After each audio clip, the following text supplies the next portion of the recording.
بزمی تو قشنگ است به فریاد زنانم، آشفتم اشو غیر اومدی صفحه تقدیر، هرچند تو را خلق بگوین که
بیشتر از این خیلی بیشتر باید فعالیت داشته باشیم، از این خیلی بیشتر باید اعتراض نشان بدیم، چون فقط خانمایی که در داخل افغانستان صدا بلند میکنن این کفایت نمیکنه.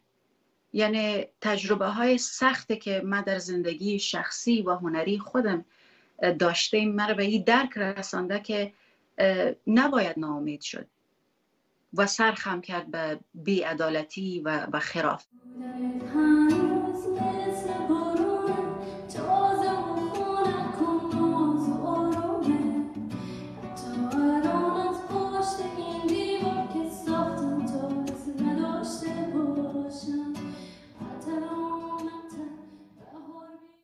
I don't know when, but I am sure that the day will come when we see Afghanistan free.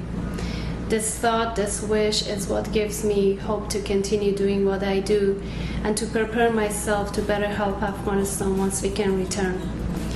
To some people this might sound very dreamy, but I believe that the situation in Afghanistan will change with the help of time or by the force of people.